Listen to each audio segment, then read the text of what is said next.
your reality was a god's playground? If you enjoy creating stories like we do, you know the fun of asking yourself, what if? And seeing how a single question can become a concept and develop into a whole world as you move forward. Well, that's what we did. What if your gods were spectators of your life? Welcome back to Anomaly Workshop. Let's discuss. This is the question we asked ourselves. I mean, it's a foreign concept to most in our lives, so it led us to explore how this could be implemented in our story.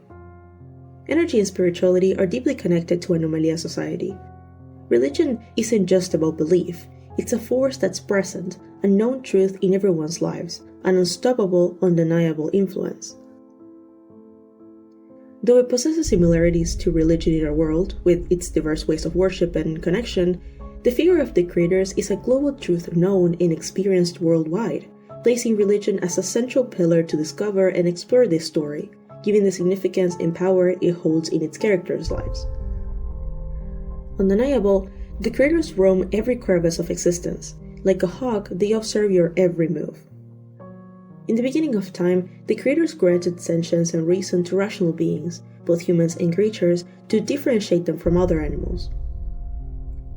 Rational beings were grateful to their deities for this quality, considered a gift, thankful for the ability to be conscious and aware of their decisions, their lives, and the changes around them. As beings grew beyond this primal gratitude, their opinions on this capability came to a split. Some still consider it a gift, living proof of the gods' love and regard for the world, wishing for their creation to experience the entirety of life that was granted to them. Others, especially those with a lack of satisfaction and opportunities, tend to question the reason for this awareness. Why would the creators allow them to be aware of their miserable situations, of poverty, suffering, illness? They don't consider it a gift, but a twisted sort of torment. Despite these personal feelings and opinions, the unspoken rule of rational beings all around the world is to consistently make use of the many gifts and attributes the creators granted them. You wouldn't want to make such valuable things go to waste. You're supposed to take the quality of reasoning and use it to be aware of yourself all the time, to strive for perfection. These were the messages taught and shared through generations for millennia, where it's almost the norm to feel the pressure of eyes behind your back, ever watchful of your every action, and to experience the duty of trusting and believing in the creators, of constantly thinking about them, naturally conditioned since birth. Well, some find comfort and safety in this persistent company, in the feeling of an invisible touch brushing against their hand, or the shadow at the corner of their eye.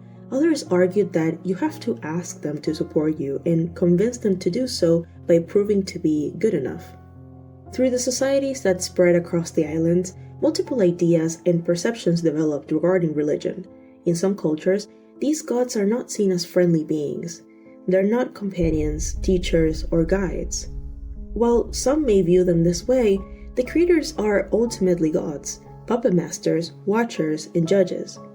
Beings reach out for their help because they acknowledge their own inferiority, needing to earn not only their favor, but their pity.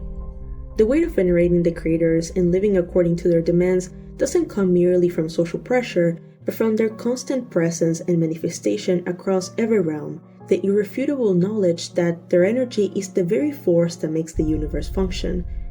Those not born with a natural trust in the gods often feel like outcasts, burdened by the heavy judgment placed upon them. Everything in existence is tied to religion and energy, and both energetically and emotionally, everything pushes you to be like everyone else because that's what's expected of you. A connection with the creators is essential for life. They are an inherent part of you, a part you cannot let go of or ignore. However, the creators are gods. They were born as gods, embodying the universal energy. As such, they don't possess the emotions, empathy, or morality the rational beings do. The world doesn't require any of these mortal qualities. Divinity is so deeply woven into society that it forms an integral part of daily life. Regardless of the level of trust placed in the creators or the significance veneration and religion hold in their lives, every rational being carries within them a profound connection to the universe. They possess the ability to perceive and experience the energy surrounding them, along with an innate capacity to catch glimpses of different planes of existence, through sound, sight, or sensations, much like mediums in our world, but here it is the norm. While this is a natural part of life, the constant awareness of an ever-watching presence can feel more like a burden than a blessing for those who haven't fully internalized it. This hyper-awareness often leads to paranoia, a suffocating sense of being followed and judged at all times. To others, this presence brings comfort, companionship, and protection, a reassurance that they're never alone. Whatever their perspective may be, the Creator's eyes are always there, while you sleep, in the most intimate moments, during acts of violence and anger, as crimes are committed, as lives are taken or born. Always vigilant, these beings aren't necessarily fond of you. You're simply one more existence in the vastness of their creation. So, how would it feel to live inside this society? You'd be constantly aware that each second could be your last. That the creators have the ability to simply decide you're no longer useful or worthy and dispose of you, whether it's because you angered them, made a mistake, or they simply chose so based on your life choices. There is no escape from this divine judgment. You might catch a glimpse of them when opening your eyes in the morning, stepping out of your room in the darkness of night, or find them in the breeze making the trees sway outside. This makes the fear of dying in itself seem insignificant compared to the uncertainty of how. How it will happen, at the hands of whom or what, aware of the harsh decisions and judgment the creators wield. With the pressure of having been brought to life by God figures who are always present, forcing you to act normal because they know all your secrets, your past and present, everything you've set up for your destiny, every mistake, every lie, thought and feeling, all the disturbing corners of your mind. You're constantly being tested. What if you're not worthy enough? This creates a relentless need to perform, to be accepted by both society and the deities, to earn a place in the afterlife. The afterlife is what beings are taught to strive for from a young age. At school, at home, through everyday conversation. Without a concept of heaven and hell, the afterlife is known to be a void, the closest realm to the creators before reaching them. To some, this plane is one of peace, calm, and rest. To others, it's a terrifying, unsettling place. However it may be, this void keeps energies and spirits connected to the realm of the living, while allowing them to reach their place by the God side if deemed worthy. This final destination, however, it's never reached by those who met their final moments in tragic or violent ways. Their energy becomes tainted, dark, and heavy, distanciating them from the peace of rest. These souls never reach the Creator side. They're trapped in a sort of limbo, a middle ground between life and death. Although the universe is composed of endless planes and timelines, 5 primary realms can be identified, each layer revealing itself like doors through a tunnel. The first is the living realm, stretching as far as the naked eye can see, where all the living beings dwell. This layer is the most tangible, where rational creatures, flora and fauna coexist and interact in their most basic forms. Beyond the simple plane lies the second realm, containing the accessible energy of nature, music, and emotion, a force that extends closer to the Creator's essence, yet remains effortlessly perceptible in everyday life. Venturing deeper into the universe, we arrive at the void, the middle ground between life and death, chaos and eternal rest. This realm is inhabited by the unsettled energy of beings whose end were marked by tragedy or violence. Their heavy, suffocating presence leaves them forever adrift, sealed away from the living, yet unable to reach the creators. The next layer hosts the worthily departed, a plane reserved for those judged by the gods to be deserving of the afterlife. Here, their energy finds eternal peace, merging back into the universe, basking in tranquility, and drawing closer to the Creator side. Finally, the most remote layer is the realm of the creators, existing outside the bounds of time and space. This plane is utterly inaccessible to any other being, nearly imperceptible, granting the gods absolute control and omniscience over all that exists, has existed, and will ever exist. The creators, masters of the universe and its infinite layers, are capable of traveling and influencing these realms effortlessly. Their energy lingers near every living being, following them as if standing right behind them, making itself seen, heard, and sensed. This omnipresence fuels the deep bond between society and divinity, constantly present, just out of sight.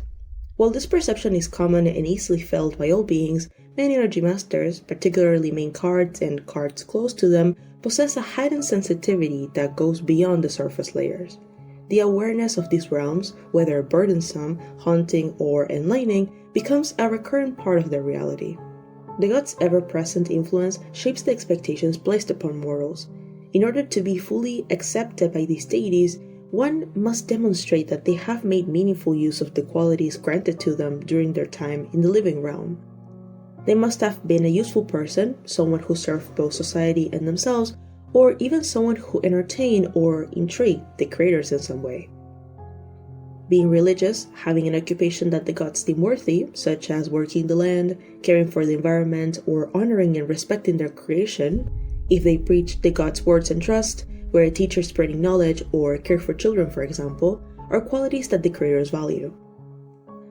As the creators lack a voice and do not communicate verbally with the living realm, one of the most significant ways people receive messages and signs from them, as if being instructed on how to live accordingly to divine expectations, is through dreams.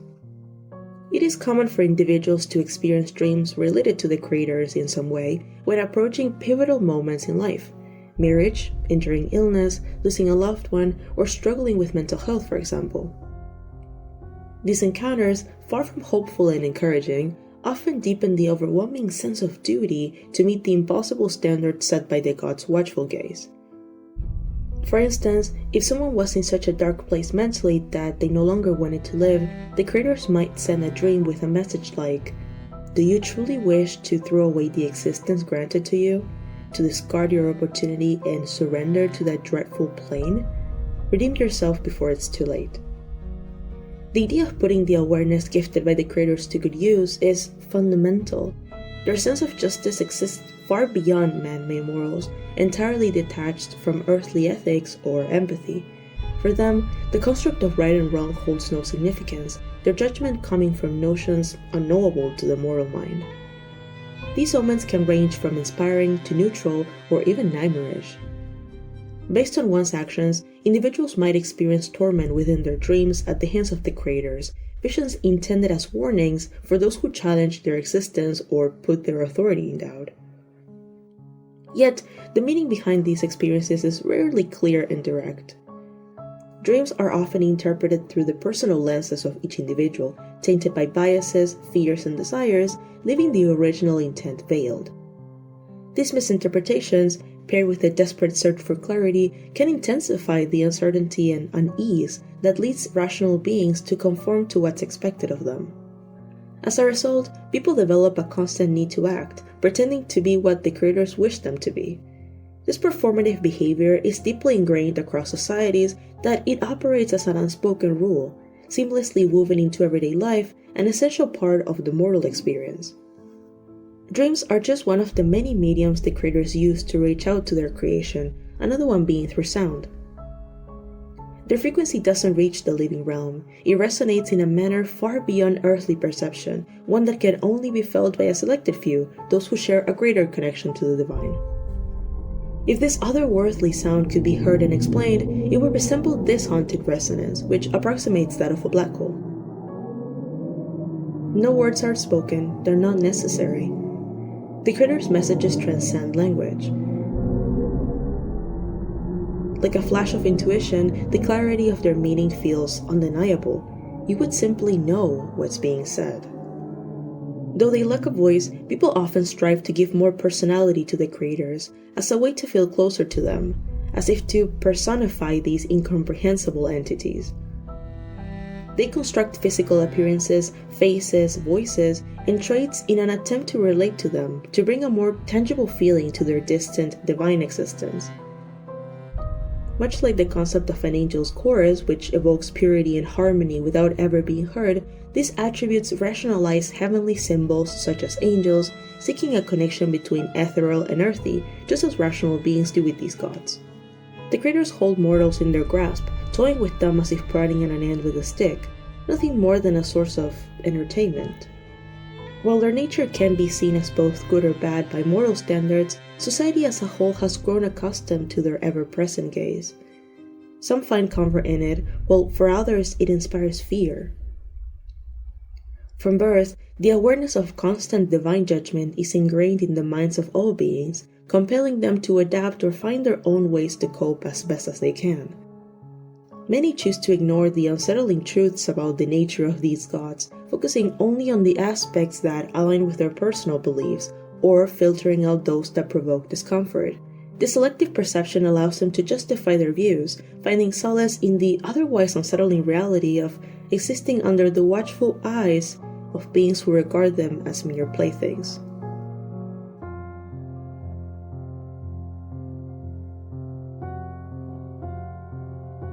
This is a new format we're experimenting with. We're trying out different ways to tell the story using deep dives like in today's video. We hope you enjoyed it, and let us know what you think in the comments. And also, let us know if you implemented deities or the concept of religion in your own stories. Like, did you add a god figure, or do you have different rules for it? Just let us know, because it's so interesting. It's a really interesting topic to talk about. As we discussed this topic, I drew one of our OCs called Gaede. This is one of my favorite drawings I've done in a while, so we hope you enjoyed watching while listening. That's everything for today. Thank you so much for watching, and see you next week. Bye bye!